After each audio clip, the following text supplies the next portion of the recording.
Somos apaixonados pelo fogo, apaixonados pelo desafio de domar o fogo e usá-lo como aliado. Eu sou o Rodrigo Peters e é essa paixão e respeito que trazemos para o É Fogo, um podcast de entrevistas onde o churrasco é tratado como hobby, mercado e paixão. Ele é jornalista especializado em gastronomia, crítico gastronômico da Folha de São Paulo e recentemente lançou o livro Bom Churrasco, sobre a história das churrascarias que fizeram e fazem história em São Paulo. Nosso papo de hoje é com o Josimar Melo. Muito bem-vindo ao É Fogo, Josimar. Muito obrigado pelo convite. Estou aqui à disposição. Vamos conversar. Legal. Vamos falar muito sobre essa história das churrascarias em São Paulo, que eu acho que o pessoal que está ouvindo conhece boa parte delas, né?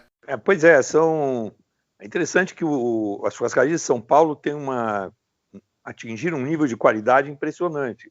Se a gente for pensar que quando eu era criança, churrasco era coisa para ir comer no Rio Grande do Sul, ali era a terra do churrasco.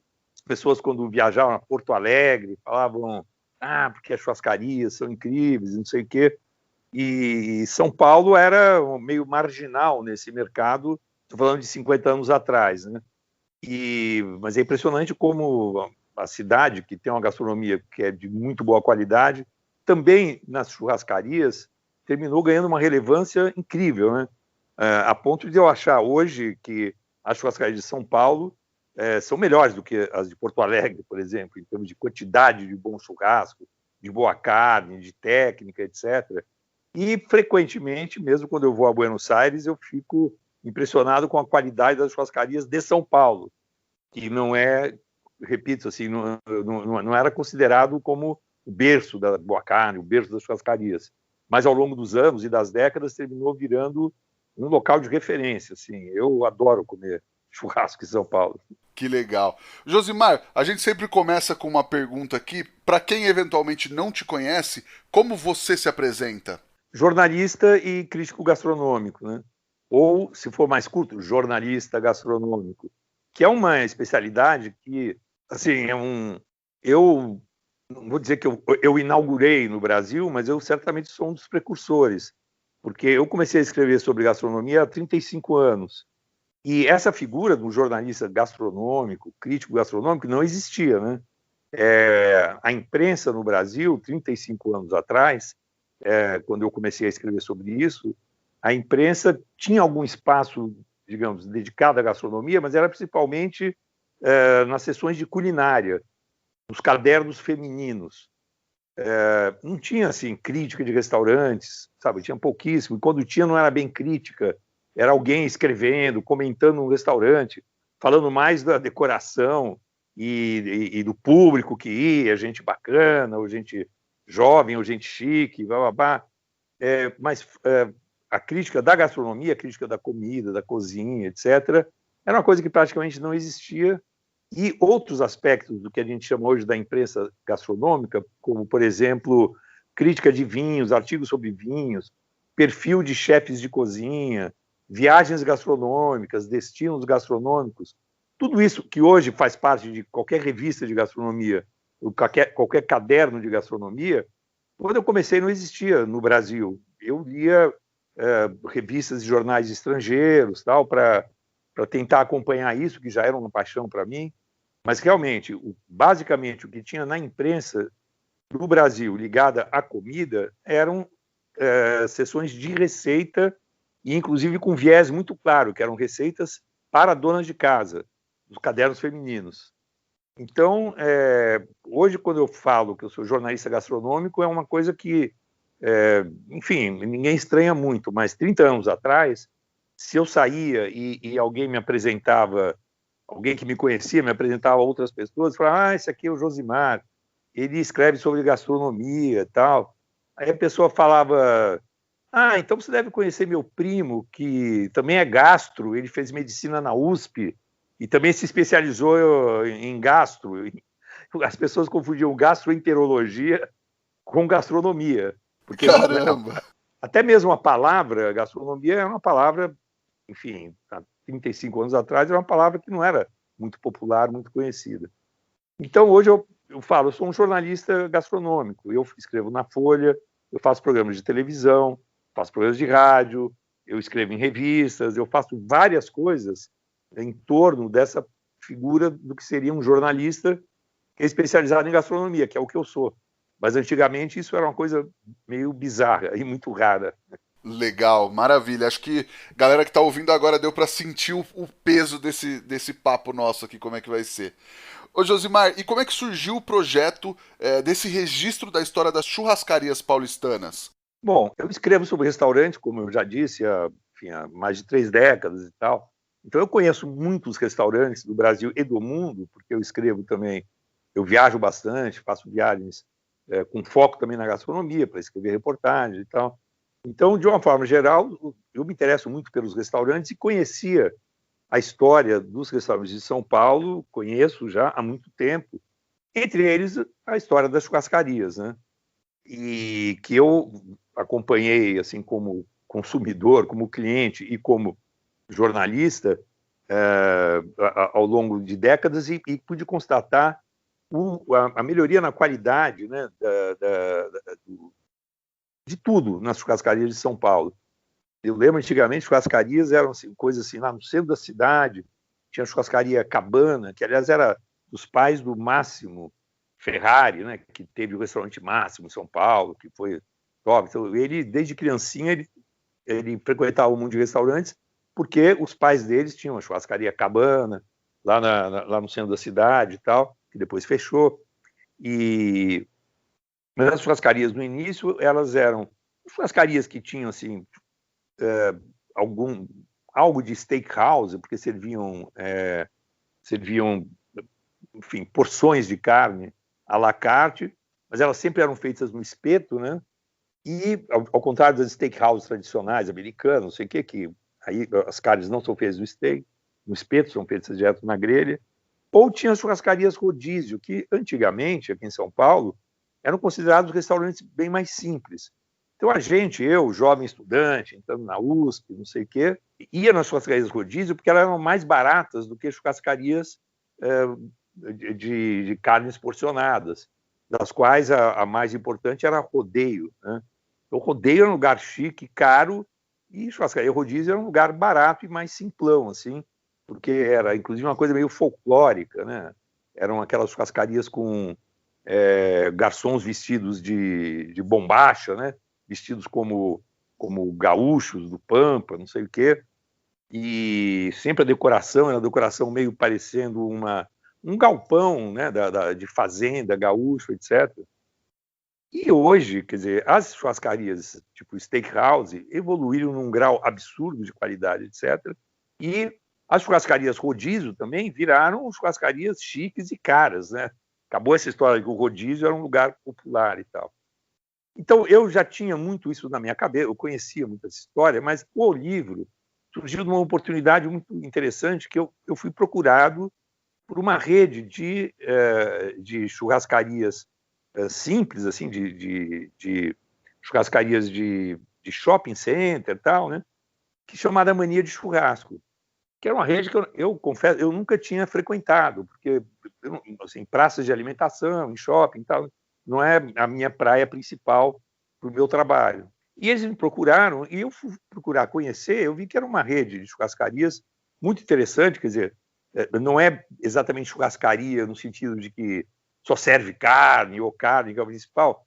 Na verdade, são restaurantes de preços muito razoáveis, principalmente em shoppings, tem alguns que não são em shoppings e tal, e principalmente nas praças de alimentação dos shoppings, mas também tem algumas que têm um serviço não à la carte, mas serviço de buffet, mas que não é na praça de alimentação, tem um espaço recolhido, com mesas próprias e tal. E essa rede teve a ideia de fazer uma celebração lançando um livro. E, para minha agradável surpresa, a proposta deles de fazer um livro não foi de fazer um livro sobre eles, né?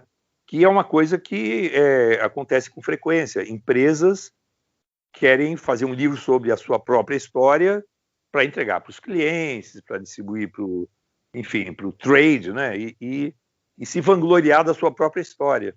E eu fiquei muito agradavelmente surpreso de ver que, no caso do Mania de Churrasco, eles queriam fazer um livro homenageando o churrasco. que é a matéria-prima principal deles, é o que eles servem.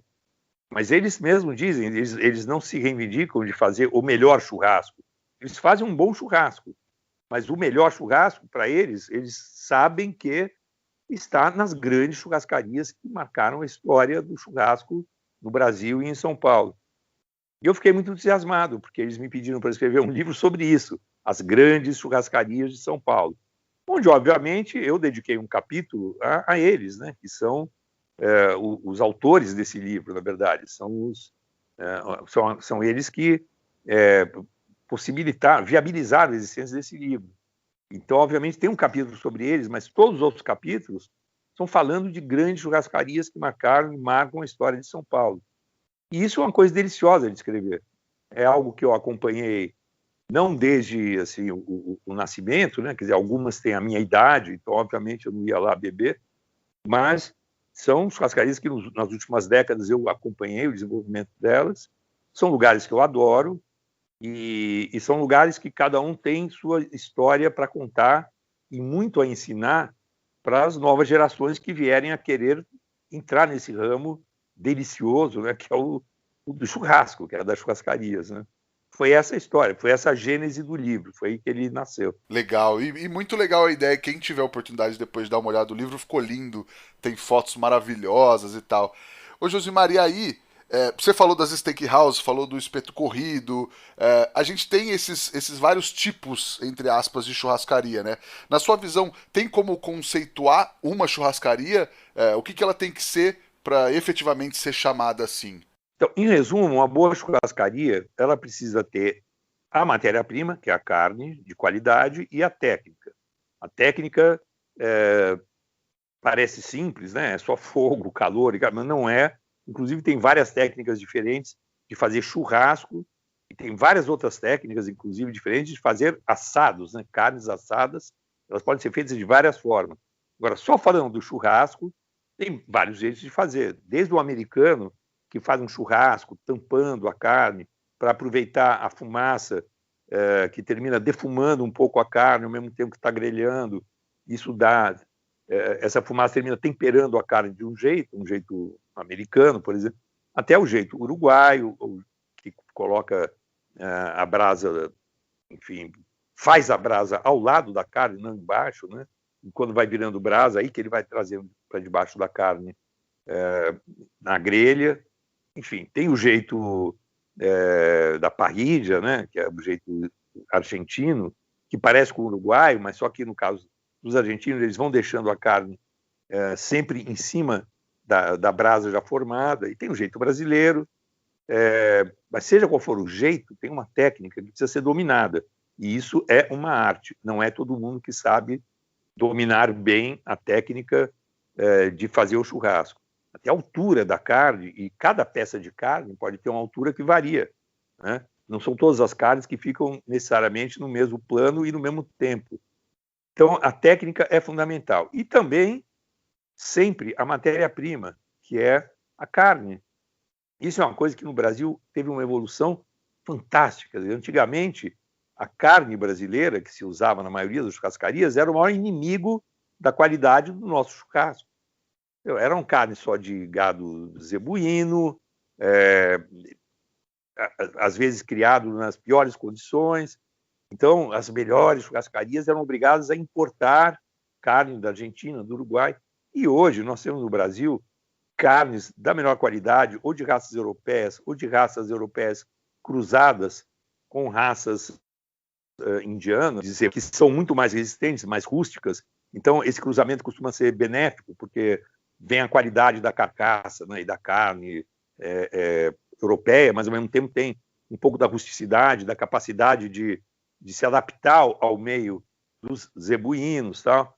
E hoje você tem carnes assim de uma qualidade excepcional, produzidas no Brasil. A gente não precisa mais depender da Argentina nem do Uruguai, muito menos da Austrália, ou sei lá, de outros países para se abastecer.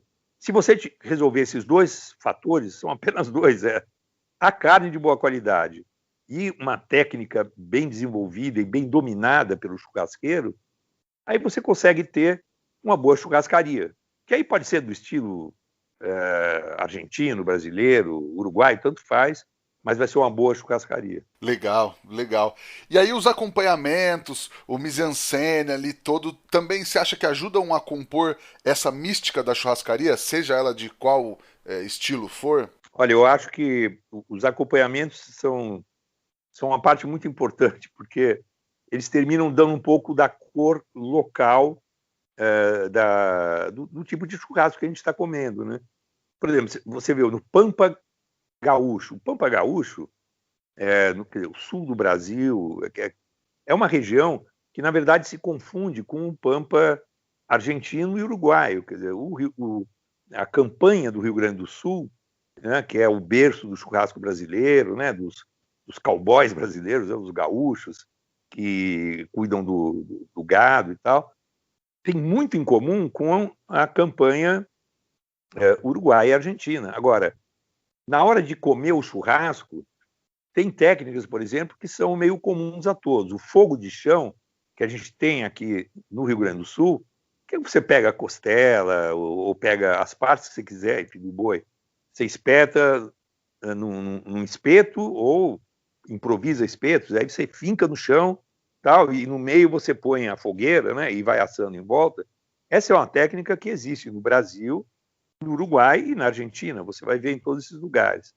Agora, na hora de comer essa carne, é diferente você comer ela com molho chimichurri, como na Argentina, porque aqui os gaúchos não comem.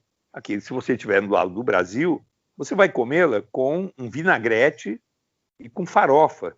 E não tem farofa ou a farinha pura, que eu já comi assim, você pega, você vai cortando as rascas de carne e passa na farinha e come. Não precisa nem ser a farofa. Farofa já é a sofisticação do jeito brasileiro de comer o churrasco. E eu acho muito gostoso que, se eu estou na Argentina, eu não faço a menor questão de pedir uma farofa para comer junto com o churrasco lá. Mas lá eu quero o molho chimichurri, lá eu vou querer umas batatas assadas com alho, ou fritas com alho e tal. São ingredientes que dão uma cor local ao churrasco quando você está comendo. Então, os acompanhamentos eu acho importante. Se eu estiver no Brasil, eu peço farofa, eu quero farofa, peço arroz também, eu começo a pedir um monte de coisa que me dá um sabor brasileiro para o churrasco. Em outros lugares, a gente vai pedir outras coisas que vão dar outro tipo de sabor.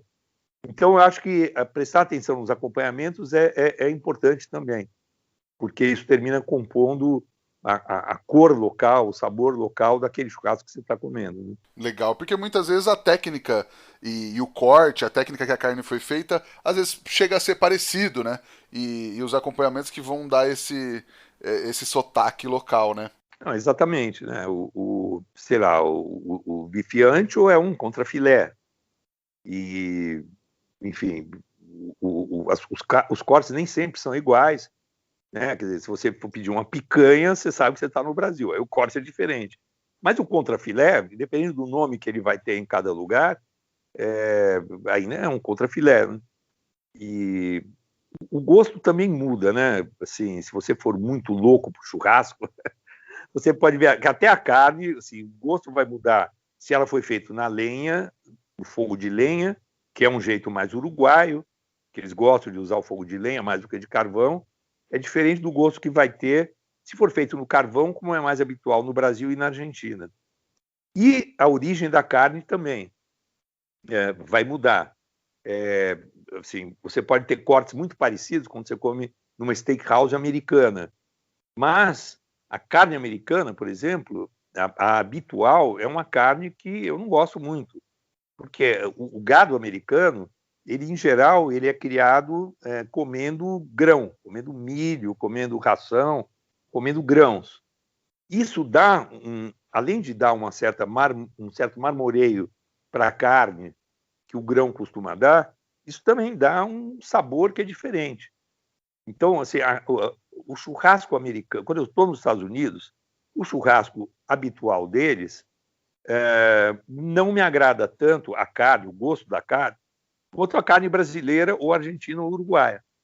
Porque no Brasil, na Argentina, no Uruguai, o gado é criado a pasto. Aqui eles têm o hábito também de depois dar grãos nos últimos 2 meses, sei lá, de 1 ou 2 meses antes do abate, para ajudar no marmoreio e tal. Mas o gado é criado principalmente no pasto. E isso, o fato de comer pasto, comer capim, comer grama, que, aliás, é para isso que o boi foi feito. O boi não foi feito para se alimentar de milho, certo? O boi foi feito, sim, a natureza fez o boi para comer pasto. Ele até tem, ele rumina. E só que se você quiser fazer uma produção mais econômica e mais, digamos assim, eficiente do ponto de vista econômico, você, em vez de ter milhões de quilômetros de pasto para o boi comer capim, você pode manter ele em currais menores e ficar dando, que é o habitual nos Estados Unidos, e ficar dando para ele grão, grão, grão. É uma longa história, porque nos Estados Unidos tem um problema também de superprodução de milho, então eles têm que usar o milho como ração, para um monte de coisa. Mas, concluindo, né, fechando-se, a moral da história, o gado americano, médio, ele come grão, come milho. Tanto que você vai numa super steakhouse bacanas, tá? Sempre tem assim, eles avisam, grass feed, o boi, né? Eles avisam que o boi ele é grass feed, quer dizer, alimentado de capim, de grama e tal. Porque lá isso é exceção, não é o normal. Já no Brasil, o normal é que o boi come capim. O que acontece? Quando eu como um churrasco, mesmo num lugar assim médio, no Brasil, na Argentina, no Uruguai, eu sinto que a carne tem mais gosto de carne, tem um gosto mais animal, um gosto mais mascarado, sabe? Um gosto mesmo mais próximo da caça, né? Já nos Estados Unidos, você vai num lugar médio, assim, comer boi, e tem uns bifes lindos, você vê aqueles steaks maravilhosos, marmorizados, uma capa de gordura linda, enormes e tal. A hora que você vai comer, eu sinto o gosto de grão, de cereal. Aí eu falo, pô, mas eu não estou aqui no steakhouse para comer cornflakes, entendeu? Para comer sucrilho, sentir gosto de milho. Eu não estou no café da manhã, eu quero comer gosto de caça, mais próximo do que seja caça, um gosto mais animal. Então, mesmo quando os cortes podem ser parecidos, a origem do boi, do animal, pode fazer uma grande diferença. Se tiver gosto de cornflakes, eu estou fora. Eu quero gosto de caça. Quero gosto de caça, não quero gosto de milho, eu quero gosto de capim, de natureza diferente e tal. Justíssimo. Josimar, aí você foi mergulhar na história das churrascarias. Como é que foi desenvolver esse trabalho, a pesquisa? Você achou muitas histórias curiosas? Não, tem histórias assim, curiosíssimas. Assim, o interessante é que todas essas grandes churrascarias de São Paulo tiveram origens muito diferentes. Então, cada história é uma história. Então, sei lá, você vai no rodeio, que sempre foi uma steakhouse, né, assim, sempre serviu a carne porcionada, não era uma churrascaria rodízio, nunca tal. Ela foi fundada, ela está na mesma família há mais de 60 anos. Mas no comecinho, nos primeiros anos, ela ficava já ainda no mesmo endereço, lá nos Jardins, né, na Rua Roque Lobo e tal. Mas, assim, era um restaurante pequeno de um cara tal. Mas os donos atuais, quer dizer, tudo começou porque o pai dele, o avô da atual dona, ele ia assistir o jogo do São Paulo, no estádio, com o filho, e a churrascaria estava no caminho, então ele parava ali para comer antes de ir assistir o jogo ou na volta do jogo. Aí o cara resolveu comprar aquela churrascaria porque gostava dali. Um dia o dono falou, você vem tanto aqui, você não quer comprar? O cara era publicitário, enfim, era outra coisa, não tinha nada a ver, comprou. É uma história totalmente diferente de outras churrascarias que nasceram já como rodízio e às vezes uma coisa mais modesta, né? Uma Fogo de Chão, que hoje não pertence mais, hoje virou uma multinacional, quer dizer, os donos, hoje o dono da Fogo de Chão, hoje em dia é uma empresa, é um banco de investimento, então nem tem dono mais, tal. Mas ela nasceu e virou um fenômeno a partir de dois irmãos gaúchos que eram amigos de outros dois irmãos e que começaram trabalhando de garçom, lavando espeto, não sei o quê. E aí, enfim, um dia foram para o Rio de Janeiro trabalhar em churrascaria, rodízio também, lavando espeto, servindo de garçom. E ao final, terminaram voltando para o Rio Grande do Sul e comprando uma pequena churrascariazinha,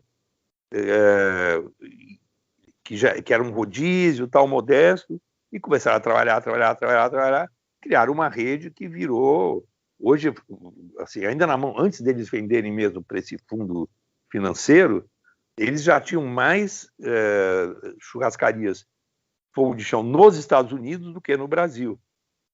E aí o curioso que eles criaram essa rede gigantesca, levaram o nome do Brasil para fora do Brasil, com esse negócio de rodízio, o que é interessante, porque até, sei lá, 20 anos atrás, 25 anos atrás, churrasco fora do Brasil, churrasco era coisa de argentino.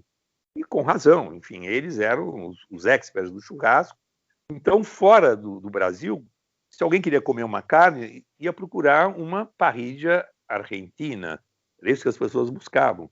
E se alguém que não era argentino e estava fora do Brasil, né, quisesse fazer uma churrascaria com gosto sul-americano, do Pampa Gaúcho e tal, inventava um nome meio argentino, mesmo que o cara não fosse argentino. O cara fosse chinês, ele abria um restaurante de churrasco, dava um nome argentino e tal.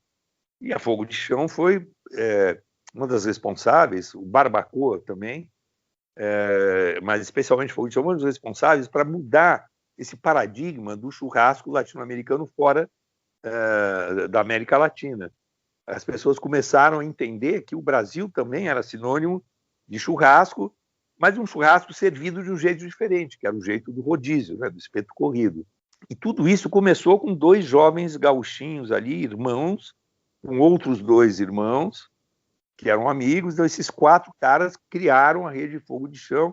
Depois, um tempo atrás, os 2 eles se separaram, quer dizer, os 2 dos irmãos venderam a parte deles para esses 2 irmãos, os irmãos Kozer, que continuaram com a Fogo de Chão, terminaram vendendo aquilo que já tinha virado um império. E, curiosamente, os 2 continuaram fazendo churrasco. Então, estão no livro também as atuais churrascarias dos 2. Um deles criou a NB Steak, que é um rodízio interessante, porque ele tem um serviço mais enxuto, é menos aquela loucura de espeto correndo o salão, que as carnes vêm em travessas e tem menos quantidade, eles não se orgulham, temos 40 cortes, porque aquilo fica aquela loucura do salão, tem menos, tal, chama NB Steak. E o outro irmão comprou a 348, Corrientes 348, que era uma churrascaria argentina, uma parrilla de um argentino aqui em São Paulo. Esse argentino morreu, mas logo antes de morrer, mas ele já estava doente e tal, terminou vendendo a boa parte desse grupo, né, dessa churrascaria, da qual a sua viúva continua sócia, e ainda um outro sócio menor e tal, mas a maior parte terminou sendo comprada por um dos irmãos Kozer, que foi fundador da Fogo de Chão. E hoje a 348, ou Corrientes 348, que se chama, virou uma rede também em São Paulo, uma rede de steakhouses, assim, elegantes, bonitas e tal. Então você vê, quer dizer, a coisa nasceu ali atrás num pequeno lugarejo do Rio Grande do Sul, que não era nem Porto Alegre, e 2 irmãos que foram lavar prato em churrascaria, terminaram criando um império Fogo de Chão, que venderam, mas continuam com grandes estabelecimentos. Então, isso é, como eu falei, aí você compara com a história do rodeio, totalmente diferente, entendeu? Então, o gostoso do livro é você ver as trajetórias tão diferentes que cada um desses lugares terminou desenvolvendo até se solidificar como um grande endereço de churrasco de São Paulo. Legal. E acho que também tem a questão de cada uma das casas citadas no livro tem a sua característica e a sua contribuição para o mercado, né? Não, é verdade, porque cada uma delas, digamos, é uma lição, é uma história. O Dinho's Place, entendeu? Que também não a família dele veio de uma outra história que não tinha nada a ver com o churrasco gaúcho, né? O Baiá, que é uma cadeia que também hoje é internacional e que terminou sendo fundada por alguns sócios, mas o sócio que rapidamente comprou a parte de todos os outros Belarmino Iglesias era um galego, assim, era um migrante da Galícia, da Espanha, né, que chegou no Brasil sem um tostão, e aí foi, enfim, foi atrás de... Aliás, esse Belarmino Iglesias, que já morreu, né, mas tem o Belarmino Iglesias filho, que hoje é o líder aí do grupo e tal, mas o pai, ele chegou, ele foi trabalhar, quando ele chegou aqui, ele foi trabalhar para lavar prato, não sei o quê, justamente no restaurante dos pais do Máximo Ferrari, que depois virou o dono do restaurante Máximo, que hoje já fechou, mas que durante mais de 20 anos foi o símbolo da elegância e do poder da gastronomia em São Paulo, o restaurante Máximo, né? E os pais do Máximo, como eu mencionei, acho que anteriormente, tinham uma churrascaria Cabana, né, na Avenida Rio Branco, no centro antigo de São Paulo, e o Belarmino Iglesias trabalhou lá como garçom, como lavador de pratos, não sei o quê, para os pais do Máximo Ferrari, né? E depois que ele saiu e foi trabalhar numa outra churrascaria, e dessa churrascaria alguns donos saíram e foram criar a churrascaria Rubaiá, o Baby Beef Rubaiá, onde ele entrou de sócio, porque a essa altura ele já era maître, e era um cara muito articulado, muito simpático, muito carismático e tal. Aí, nessa nova, ele entrou como sócio, e terminou comprando a parte dos outros sócios e tal, e a Rubaiá terminou virando também uma rede que hoje é internacional. Tem restaurantes na Espanha, na Argentina, no México, no Chile, e no Brasil também, em várias cidades e tal. Então, é uma outra história totalmente diferente. Então, isso é interessante, como eu tinha dito, acho que no começo, que você lê o livro, as pessoas que tenham interesse em um dia entrar nesse mercado, né, fazer churrasco profissionalmente, vender churrasco como restaurante, vão ver tantas histórias, tantos exemplos, tantos caminhos que podem ser seguidos, né, para chegar ao lugar que essas grandes churrascarias chegaram, né? A Bassi. O Bassi é outra história impressionante também. Né? O Marcos Bassi, que era enfim, ele era um rapazinho, uma criança, assim, que nasceu pobre, não sei o quê, e vendia miúdos no mercado. Enfim, dali virou o passo que ele deu, assim, convencer a mãe a comprar um pequeno açougue, foi uma coisa de louco.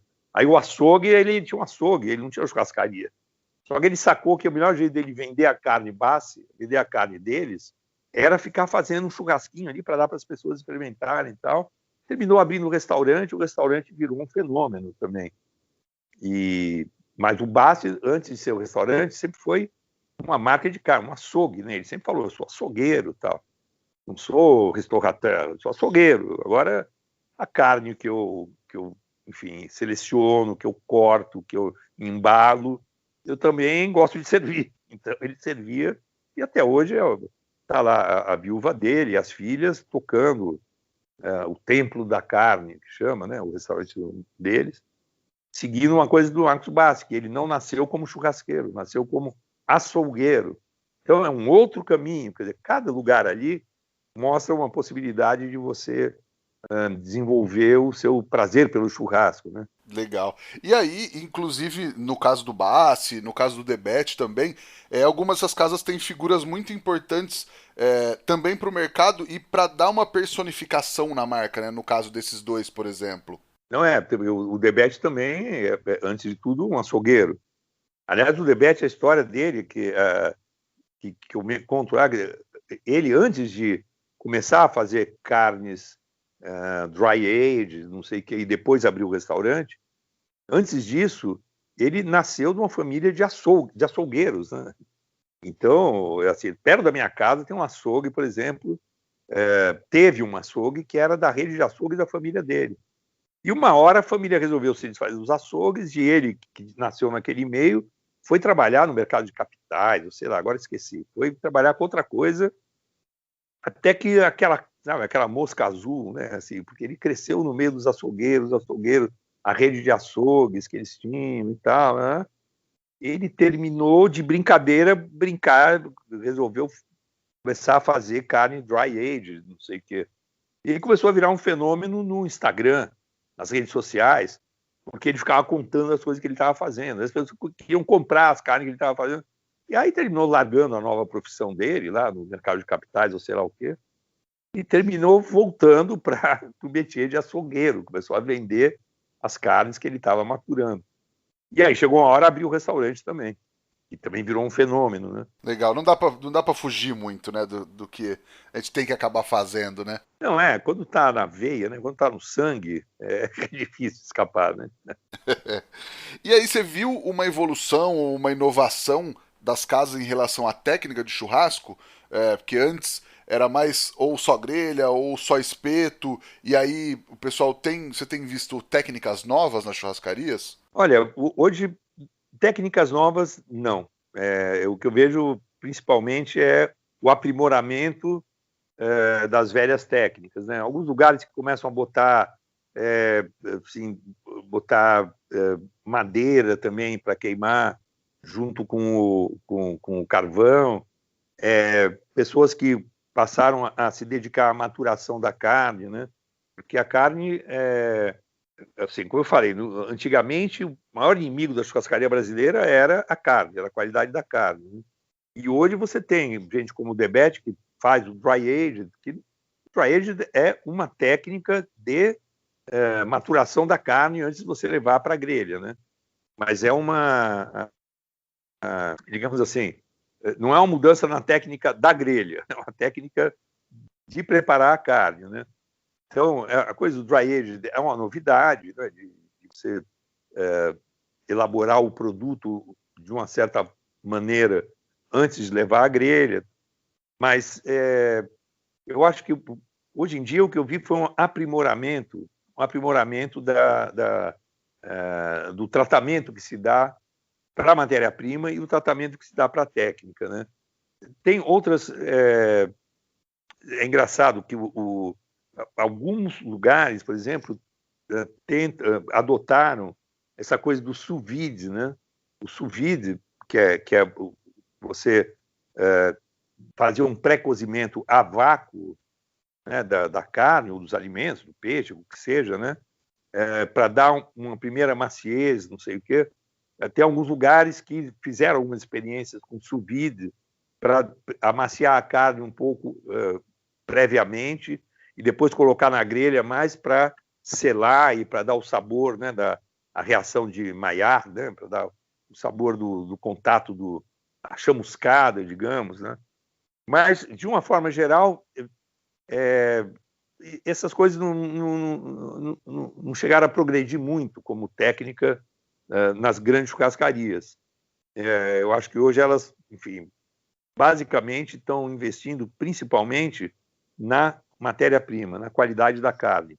Seja fazendo uma maturação diferenciada antes de levar para a grelha, seja selecionando a carne, né, que é uma coisa, por exemplo, que o pessoal do Varanda, né, sempre foi especialista nisso, porque o Varanda Grill, que é outra das churrascarias que estão lá, que foram, enfim, selecionadas para o livro, o dono do Varanda Grill, ele também não começou como churrasqueiro e nem como açougueiro, ele começou como pecuarista. O negócio do cara, né, do Silvio Lazzarini, era trabalhar no campo, trabalhar na seleção do boi, na qualidade do boi, na genética do boi, no cruzamento, etc, etc.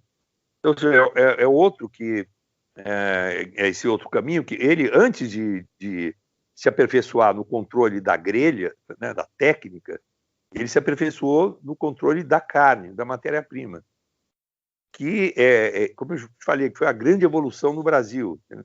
Porque a grelha, a técnica, eu imagino que 35 anos atrás tinha um monte de gaúcho, paulista e carioca, não sei o quê, que já sabia dominar o fogo, quer dizer, saber que não adianta você... é a hora que está saindo chama no carvão, você põe a carne. Não, pelo amor de Deus, paciência, espera baixar a chama, espera o carvão ficar branco, espera virar brasa, tal. Isso, acho que 35 anos atrás, quando eu comecei a escrever sobre isso, já tinha gente que tinha essa capacidade e tal. Só que trabalhava com uma matéria-prima, com uma carne que era sofrível, né? E hoje, então você pega caras como o Silvio Lazzarini, que está lá de olho assim, na qualidade do boi, na criação do boi, pasto que ele está comendo, sabe, na marmorização da carne e tal. Então você tem essa leva de pessoas preocupadas com a qualidade da carne.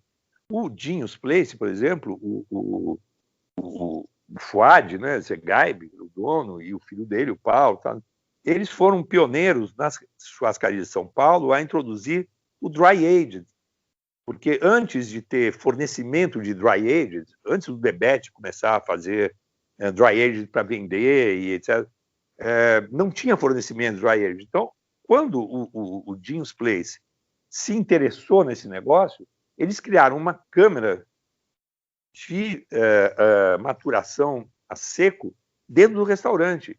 E, em vez de comprar de um fornecedor, eles começaram a maturar a seco dentro do restaurante. E eles apareceram com essa novidade, uma novidade difícil de pegar, porque ninguém conhecia esse negócio e tal. Mas eu lembro que nessa época, que já faz uns 15 anos, já faz um tempo, eu lembro que em Nova York, eu ia para Nova York, e as churrascarias, várias steakhouses, só serviam dry aged. E tinha até algumas que faziam o seguinte, elas tinham a câmara de maturação delas a seco, né? Você sabe que são câmaras bem impressionantes, porque não são uns bifezinhos maturando a seco. Você matura a seco a peça inteira do lombo do boi, né? Então você pega toda aquela parte da costela, que vai desde a parte do bife de chouriço, que na Argentina também chamam de bife angosto, porque é a parte mais estreitinha, né, da costela. Aí você vai subindo, até chegar na parte da frente, que tem o bife ancho, que quer dizer largo, né, o bife largo, que a gente chama de filé de costela no Brasil e tal. Então você tem aquela peça inteira, assim, 2 metros de carne, ficando preta dentro da câmara de maturação a seco. Então é uma coisa impressionante, impactante. Em Nova York, naquela época, já você tinha os restaurantes com essas câmaras, que não só elas tinham portas de vidro, que dentro do restaurante você podia vê-las, como também elas ficavam na parede que dava para a rua, e eles botavam uma janela ali na rua, até hoje tem. Você passa na rua, você vê aquela câmara de maturação a seco. Mas no Brasil ninguém conhecia. E o Dinhos Place fez a câmarazinha dele, mais humilde, assim, quer dizer, sem porta de vidro, não sei o quê. Mas ele fazia lá porque não tinha de onde comprar, e o Dinhos, então, inaugurou a maturação a seco dentro do restaurante. E servia, bom, muito caro, evidentemente, então ninguém conhecia, não devia vender muito, mas eles fizeram esse caminho também de investir na matéria-prima, entendeu? Na qualidade da carne, no tipo de maturação da carne. Porque o domínio ali do fogo, da churrasqueira, o Dinhos Place já tinha 60 anos, como outras grandes churrascarias de São Paulo. Então, hoje, em termos de técnica do churrasco, eu vejo poucas inovações, eu vejo mais atenção nas técnicas, né, de maturação, nas técnicas de criação do gado, de seleção das carcaças, de criação, de alimentação, etc, etc. Legal, maravilhoso. Eu vou aproveitar para dar um recado para o pessoal que está ouvindo agora. Quem quiser se capacitar para melhorar o seu churrasco, em fevereiro vai ter um curso que é totalmente prático, muito completo da Kings Barbecue em Itapetininga e só com feras. Bruno Salomão, Betones, Arthur Fumes, Tadeu do canal Rango, Roberto Barcelos, e eu vou estar lá também com um painel sobre marketing digital e comunicação para negócios de gastronomia. Então, já se programa que o curso logo no início de fevereiro, entre em contato com a Kings, faz sua inscrição, porque é uma baita oportunidade para aprender tudo sobre esse mercado do American Barbecue, que está crescendo bastante no Brasil. E aí, Josimar, teve a pandemia, as churrascarias passaram, assim como todos os restaurantes, passaram por um momento complicado. Já via-se dizendo que o modelo de churrascaria está em queda. Como é que você vê o cenário nesse momento? Olha, bom, o cenário da churrascaria e de todos os restaurantes é trágico e tal, né? Espero que a gente saia logo dessa, mas obviamente a churrascaria me lembra um pouco a pizzaria. Você pode pedir pizza em casa e ser boa. Você pode pedir um churrasco em casa e ser bom. Nos dois casos, pedir em casa provavelmente vai ser melhor do que você tentar fazer em casa, porque você não vai ter uma pizza com 300, um forno de pizza, sabe, com a temperatura de 300, 350 graus, para fazer exatamente aquela pizza. Então, você vai fazer sua pizza em casa, você consegue fazer, mas a menos que você, sei lá, more numa bela casa, com um belo quintal, um belo forno de pizza, com lenha, né? Mas, digamos, se é a exceção, a maioria de nós não vai ter isso, então você pede a pizza em casa, é um jeito de, enfim, você sentir aquele gostinho do forno, da pizza, da lenha queimando a 350 graus, etc. E a churrascaria é a mesma coisa, quer dizer, a maioria das pessoas de São Paulo moram em apartamento, você não tem um grande quintal, uma bela churrasqueira, quem tem é a exceção. Então, você fazer um bife em casa, você pode fazer um bife delicioso, que você comprou uma deliciosa peça de carne e tal, mas sentir o gosto do churrasco, sentir o gosto, sabe, do carvão, da grelha, aquela fumaceira toda, você não vai ter se você não tiver esse quintal, essa churrasqueira. Então, você pede de uma churrascaria uma peça de churrasco e tal, pelo menos ele vem com esse gostinho, entendeu? Da lenha, do carvão, enfim, da fumaça, que normalmente você só tem numa churrascaria ou se você tiver uma bela churrasqueira e um belo quintal em casa. Agora, isso é impressionante como isso não muda, não resolve o problema. Isso nos conforta, digamos, é um alívio você poder pedir a pizza ou o churrasco em casa. Mas, cara, a experiência de você estar no restaurante, você entra na pizzaria, você aquele cheiro, né, de pão assado no forno de lenha. Isso é insubstituível. Você entra numa churrascaria, você sente aquele aroma, sabe, de carvão no ar, de carne grelhada, de coisa. Isso te induz já a um prazer, o próprio ambiente já te induz a esse prazer, já começa a salivar. Você começa a salivar só de chegar lá e sentir aquele ambiente. Então, a gente espera que a pandemia arrefeça e acabe em algum momento, para a gente poder todo mundo sentir essa experiência, o prazer de chegar numa churrascaria, sentir aquele clima, sentir aquele aroma no ar, que é insubstituível. Agora, eu acho que as churrascarias e o consumo de carne no mundo vão ter que se adaptar a uma outra realidade, a um outro problema que tem a ver com a pandemia, que é o fato de que não vai ter carne boa para todo mundo, assim, acessível, num futuro muito próximo. Cada vez menos vai ter carne boa para todo mundo. Quer dizer, então, ou vai ter carne muito vagabunda e muito ruim a um preço barato e acessível, ou acho que a gente, nós consumidores e amantes, temos que nos concentrar, né, na ideia de que a carne não vai poder ser aquilo que, por exemplo, é na Argentina, que os argentinos, eu conheço vários argentinos, eles comem um bifão de carne no almoço e no jantar todo dia. Todo dia. Isso vai acabar, a menos que você queira comer carne ruim. Só que hoje em dia, a melhor coisa do mundo do churrasco hoje em dia foi a capacidade que os humanos tiveram de desenvolver carne boa. Só que carne boa é mais cara. Então a gente vai ter que se habituar com a ideia de que comer uma boa carne, uma boa churrascaria, ou mesmo na sua casa, comprar uma boa carne, vai ser cada vez mais caro. E a gente vai ter que se habituar com a ideia de que a carne é uma iguaria. A carne é uma coisa que a gente tem que reverenciar e melhor comer uma vez a cada 3 dias e comer boa do que todo dia comer carne que vai ter uma qualidade cada vez pior. E vai ser cada vez mais cara, mesmo a carne ruim. Porque é uma coisa, enfim, é uma coisa física. Sabe, o planeta, se quiser respeitar as florestas, se quiser respeitar os ecossistemas, e ao mesmo tempo, se quiser alimentar um número de humanos que é cada vez maior, que é bilhões e vai aumentando bilhão, se a gente quiser respeitar o planeta e ao mesmo tempo ter carne boa para as pessoas, a gente vai ter que comer menos carne. Eu falo isso com a maior dor no coração, porque eu adoro carne, adoro churrasco, mas eu não gosto de comer comida ruim. e pagar caro por coisa ruim. Então a gente vai ter que se conscientizar disso.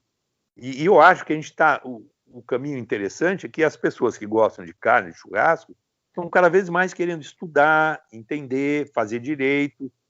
Então, porque é isso, em vez de comer todo dia um bifezinho chechelento, vamos comer um bifão maravilhoso, bem feito, a cada 3 dias. Entendeu? Vai valer a pena. Até porque, se você aprender a comprar uma carne boa e aprender a fazê-la bem, depois você não vai conseguir comer bifinho chechelento, porque você vai aumentar o seu grau de exigência, de conhecimento, de cultura, de intelecto daquilo. Você vai falar, eu não consigo comer mais carne ruim, entendeu? Que veio de floresta amazônica derrubada, uns caras, uns canalhas, que vão lá e soltam o gado de qualquer jeito, e não está nem aí para a qualidade do gado, e nem para a criação direito, não quer saber. O cara quer ganhar dinheiro, derruba a floresta, e vai lá e fica para vender carne vagabunda, entendeu? A gente tem que dizer não para essa carne vagabunda e falar sim para a carne boa, aprender a conhecer a carne boa, aprender a se disciplinar para gastar um pouco mais, para comprar uma carne que vale a pena gastar um pouco mais, a fazer direitinho, aprender a produzir ela, a confeccionar o churrasco direitinho para não desperdiçar aquela carne boa e provavelmente fazer isso menos vezes por semana ou por mês do que a gente costumava fazer, mas não vamos dar mole para quem está vendendo produto ruim, porque isso é ruim para todo mundo. Perfeito, justíssimo. Josimar, vamos para o Lenha na Fogueira, que é onde a gente fala de polêmica? Vamos lá, estou aqui. Estou em plena happy hour, estou aqui com o meu copinho aqui na mão. Justo, justo. Ser crítico de gastronomia é só comer e falar se gostou e não gostou? Não, olha, gostar ou não gostar é uma coisa que todo mundo tem o direito de gostar e não gostar, entendeu? Qualquer um, não precisa ser crítico de gastronomia. Agora, se você quiser ser crítico de gastronomia, quiser ganhar dinheiro com isso, quiser cobrar do leitor do jornal que ele pague a assinatura para te ler, etc., você não pode ser apenas uma pessoa que gosta e não gosta, porque isso todos nós gostamos ou não gostamos de qualquer coisa. Eu posso gostar e não gostar de uma ópera que eu ouvi, de uma música, de um quadro, mas se eu quiser ganhar dinheiro para falar disso, você precisa ter muito estudo, muito conhecimento e muita prática para ser um crítico com C maiúsculo, de qualquer coisa, hein? De gastronomia, ou de teatro, ou de cinema, ou de livro. Você precisa conhecer, treinar, passar muito perrengue, estudar, para poder ter o direito de cobrar das pessoas, entendeu? Que elas paguem para ouvir a sua opinião. Então, não é só... Porque falar que gostei ou não gostei é fácil. Eu falo isso o tempo inteiro de qualquer coisa. Eu falo isso de mulher, e quem falou que eu entendo de mulher? Até hoje eu não aprendi a entender uma mulher. E posso falar, gostei ou não gostei, porque aí isso é um direito de qualquer um. Legal, e nem sempre uma coisa que você não gostou, as pessoas também não vão gostar, né? Se você vai ser um crítico de gastronomia, você tem que transmitir não apenas o que você gostou ou não gostou, uma opinião. Boa parte do que você vai fazer, e talvez mais importante do que a sua opinião, 70%, 80% do que você vai dizer, tem que ter um fundamento técnico, tem que ser informação clara para as pessoas que estão te lendo, te ouvindo, te assistindo. Então, se você vai num restaurante, você tem que dizer para a pessoa se aquilo é comida toscana ou comida chinesa, se aquilo lá está sendo feito de um jeito clássico ou de um jeito moderno. Você tem que descrever essas coisas, o tipo de produto que utiliza, isso tudo não é questão de opinião do crítico, é informação. Você tem que dizer, olha, esse macarrão é um macarrão de segunda qualidade, a matéria-prima não é boa. Ou, não, nossa, esse macarrão é de grano duro, foi feito com a máquina de extrusão com bico de cobre na Emília-Romanha, entendeu? Esse tipo de informação é importante, porque a pessoa que está lendo, se ela depois gostar daquele macarrão, é importante ela saber como é que foi a extrusão daquela massa, entendeu? Que tipo de grão que foi usado para fazer a massa, etc. E você tem que entender das técnicas, você tem que dizer, olha, isso cozinhou demais, ou cozinhou de menos, está al dente demais, está al dente de menos. não é assim a tradição italiana. Tudo isso não é opinião. Você dizer que cozinhou pouco ou muito é uma questão de informação. Se você precisa ter cultura, você precisa ter repertório, precisa ter viajado, precisa ter conhecido, para dizer se esse é o jeito que se cozinha na Itália ou não. Depois de tudo isso, que é 80%, entendeu? Você falando se essa carne é uma carne marmorizada ou não é, se essa carne tem gosto de Kellogg's, de sucrilho, ou tem gosto de pasto. Depois que você fala isso, que isso é informação, veja bem, você pode ser americano e gostar de carne com gosto de milho. Eu posso ser gaúcho e gostar de carne com gosto de pasto. Mas a informação em si, independente do que eu gosto, a informação é importante. Você tem que ter cultura para falar que essa carne veio de uma criação que foi criado comendo milho, ou essa carne veio de uma criação de gado que foi criado solto. Isso tudo é informação e você precisa ter cultura, precisa ter aprendizado e tal. Aí, os outros 20% do que você vai dizer é que você vai dizer assim, mas eu prefiro carne com gosto de pasto. E aí você pode discordar do crítico americano, que prefere a carne com gosto de sucrilho, entendeu? Aí você pode dizer, não, eu prefiro um macarrão que é feito de um jeito da Toscana e não do jeito do Piemonte. Aí o seu gosto é importante porque a pessoa que te ouve ou te lê, essa pessoa pode ler vários críticos e se identifica mais com um crítico do que com outro. Aí o cara fala, esse cara, tudo que ele não gosta, eu também não gosto. Tudo que ele gosta, eu também gosto. Então, eu prefiro seguir esse crítico do que aquele outro. Mas os dois críticos, se forem bons críticos, eles têm que dar esse 80% de informação. E esse 80% de informação só vai ser acurada se o cara tiver cultura, aprendizado, se o cara tiver ralado um pouco em cima daquilo. Maravilhoso. Josimar, vamos para a nossa pergunta de R$1 milhão. O que o fogo significa para você? O fogo significa 1 milhão de história da humanidade. Cara, existe... a gente não sabe se o fogo começou a ser usado pela humanidade sistematicamente há 1 milhão de anos, há 800 mil anos, há 400 mil anos. Tem vários estudos diferentes. Provavelmente o fogo começou a ser dominado mesmo pela humanidade para fazer comida, digamos, 500 mil de anos atrás. Mas 1 milhão de anos atrás, antes das pessoas dominarem o fogo, já tinha fogo acidental acontecendo, já tinha raio, já pegava fogo, e as pessoas botavam carnes que eles caçavam para assar ali. E existe um livro que conta muito minuciosamente a história do fogo, na história da humanidade, a história do ser humano usar o fogo para cozinhar e fazer comida, e ele demonstra que a comida, o alimento cozido, o alimento feito no fogo, foi o que possibilitou o desenvolvimento do cérebro humano. Porque se você come comida crua, como os nossos antepassados comiam, né? Milhões de anos comendo, né? Os Homo erectus, todos os Homo que teve antes do Homo sapiens, comiam comida crua, carne crua, fruta crua, raízes cruas, e a capacidade do corpo humano de absorver calorias e nutrientes comendo tudo cru era muito limitada.